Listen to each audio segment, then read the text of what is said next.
stop all that. We're going to start over again. Chapter 1, Beginnings of Communication. As you know, children learn and begin to develop communication even before they're born. So we will talk about that in this chapter, along with a variety of other things. So, hearing loss is often a progressive condition, meaning um, it may start out as a uh, not so severe issue and it gets more severe as children age. Uh, this tells us that most, your textbook tells us that most, but not all newborns are screened for hearing loss. In Illinois, every baby before they leave a hospital has had a hearing test, okay? But as we know, newborns who have mild or moderate hearing loss, you can't necessarily tell, right?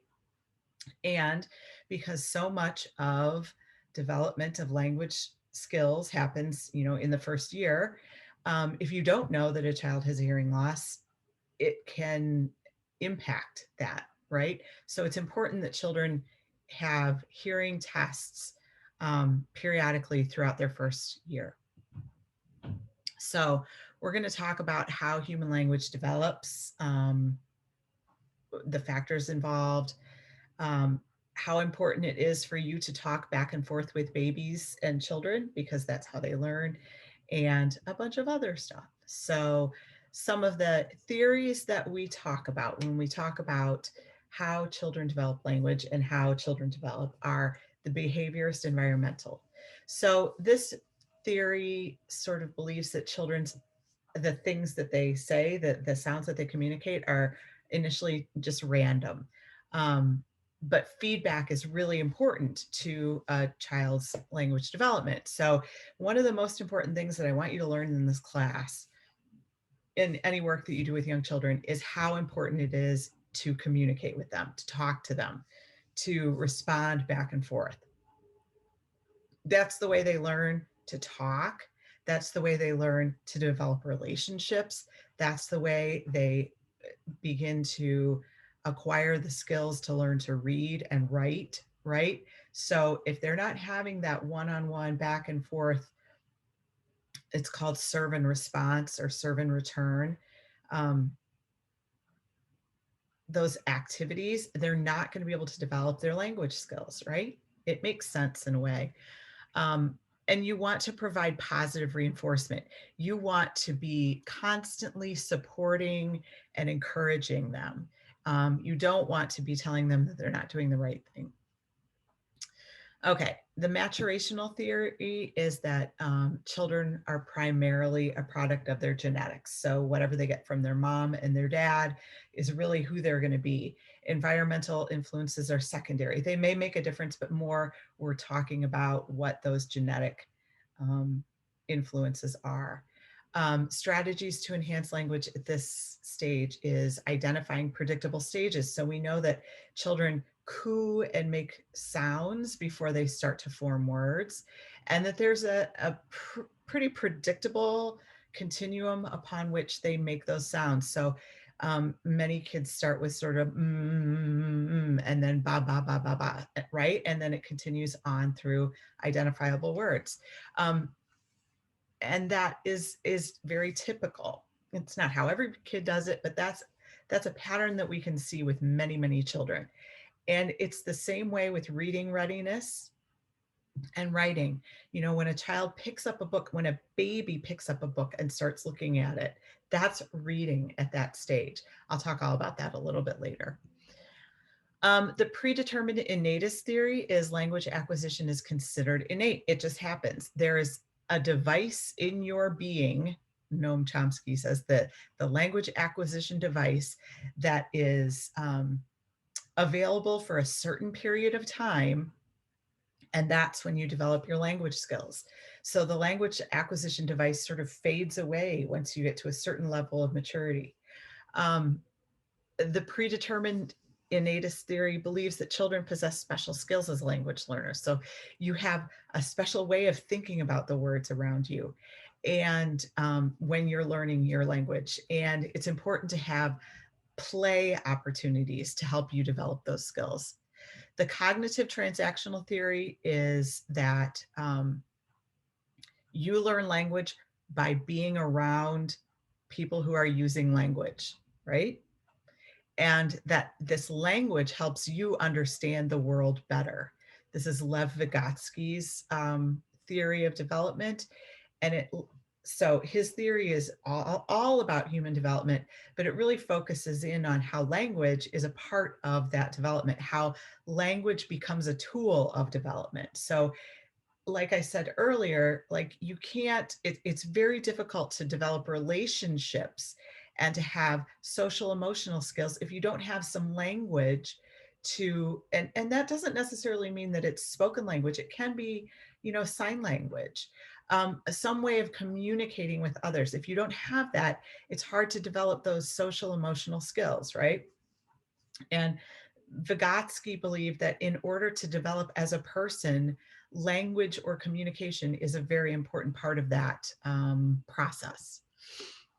Um, so his strategies included obviously making sure that you could hear and speak, right?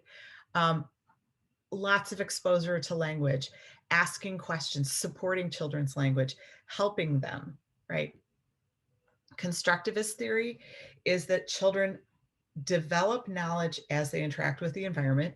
There's some constructivism in Vygotsky. Um, and you are learning the rules of language as you go, right? The rules that you think you are constructing your theories and your knowledge of language as you go. Um, Again, all of these theories rely on children having opportunities to use, hear, and understand language in real life from person to person.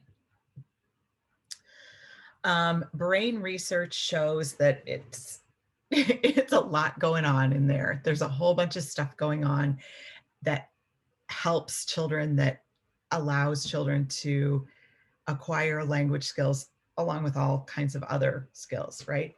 So stages of vocalization. Stage 1 is birth to 2 months, and that's just reflexive vocalization. It is muscle reflex. It's not necessarily connected with anything. There is not necessarily an intent to it. So it's just crying and fussing and making some sounds.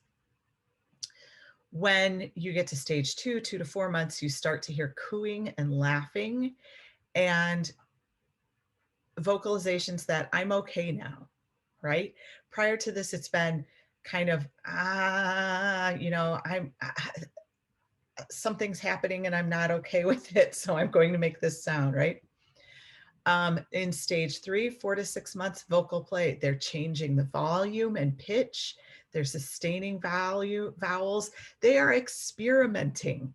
Little tiny babies who are 4 to 6 months old are experimenting with how they can change the sounds that they make, right? That's crazy. That's so amazing. And the thing is, if they don't hear those things, if they don't hear changes in volume, changes in pitch, changes in rhythm, they're not going to start to try to do that stuff. So kids need to hear these things. 6 months and older, canonical babbling. This is constant vowel sequences, ba, ba, ba, ba, ba, ba, ba, ba, ba, ba. Word-like utterances. This is when you start hearing mama, right? In stage 5, 10 months and older, you're starting to hear intentional sounds and syllables and stresses. So they're making sounds that make it sound like they're speaking a language.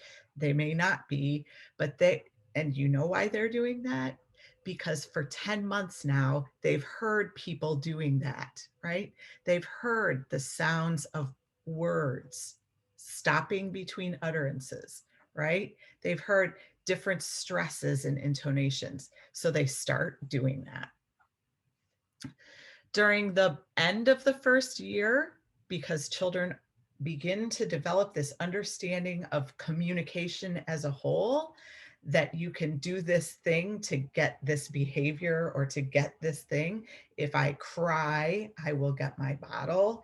If I make the more sign, I will get more. This is when their brains have developed this idea of, oh, okay, this and this go together. So signing, is it good? Is it bad? Does it matter? What what some studies have shown is that signing will help children develop their verbal skills. But there's no real correlation between a child who uses sign language in early childhood as an infant, as a toddler, and their language development later on. What it does show is that there's decreased frustration in communication of children who use sign language before they have full, speaking language. So it may be helpful, it may not. It probably depends on each child and how they use it. But what it can do is help children not be so frustrated when they know that they want to communicate something, but they don't have the verbal acuity to do it yet. First words usually appear around 12 months of age, usually nouns or proper names, right? Usually my name is an important name, right? First spoken sounds tend to be p, b, t, t, n, right? You don't say that pa, ba, t, da. It's p, p, p. So you'll hear a baby going p, p, p, p, p, p. And then they'll start learning to add on to that. They learn a new word every 3 days until they're 18 months old. That's fascinating. Every 3 days, a new word. I wish I had that, now. Hollow phrases, single words representing whole idea. A simple example would be, this is toddlers, by the way. So we're talking about 12, 18 to 24 months. Hollow phrases is eat. That means I want to go sit down and eat dinner, right? Language development may be slow while the child is learning to walk. If you've done any child development, you know that there's so much going on, right? From 0 to 5, so much development that some places have to slow down sometimes when other places are going crazy. So you may not see as much language development while a child is learning to walk, right? Your brain can only do so much, and that little tiny toddler brain, it's actually huge for the child, but that brain is trying to do so much that it needs to take a break in some places. But that doesn't mean when your child's brain is busy focusing on walking that you should stop talking to them to give them space to walk. No, always talk to children, always. Things that you can do, always talk to them, right? And talk to them in appropriate ways. I don't know if it's this chapter that talks about baby talk and parentese, but I will tell you that there's nothing I hate more than seeing people talking to babies in baby talk. It's like trying to teach them a language that doesn't exist. And we want them to be able to speak the language that we speak. So we should speak to them in the language that we want them to speak, if that makes sense. So, and I'm not talking about different languages at all here. I'm just talking about baby talk versus regular talk. Parentese is something that is different. Parentese is the way we talk to babies that is much more animated than the way we talk to adults.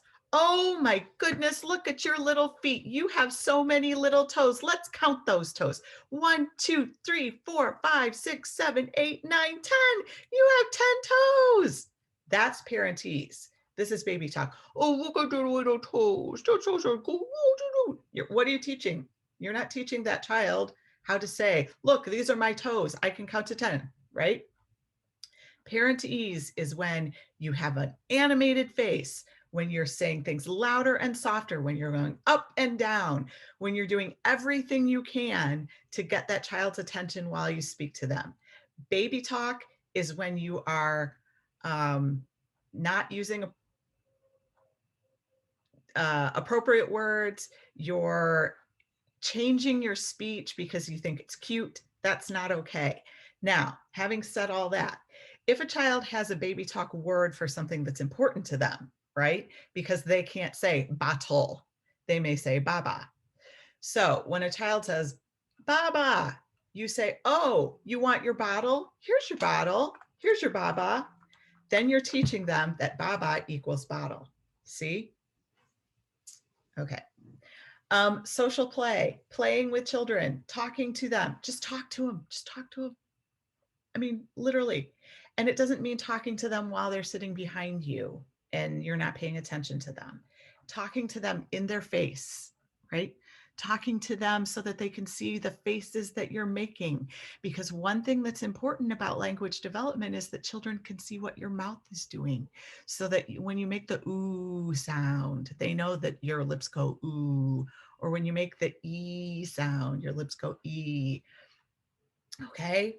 Music, singing, singing, singing, singing. Children hear singing differently. They hear the language that you use. They hear the tones that you use differently. And it's so important in language development. If you've never had a class with me, let this be the thing that you know about me. I love to sing, and I don't think we can ever sing enough with kids. Okay. Reading, write all the time. Recordings, writing tools, all of these things help children. So, what can families do? Lots of positive attention, lots of uninterrupted bonding time, provide objects to explore, good nutrition, have confidence in what you're doing, and positive attention and play. Sit down and talk to them. And this is important as teachers of preschoolers and infants as well. You need to talk to them. And preschoolers, people who are developing their language skills, you need to listen and you need to respond. Okay.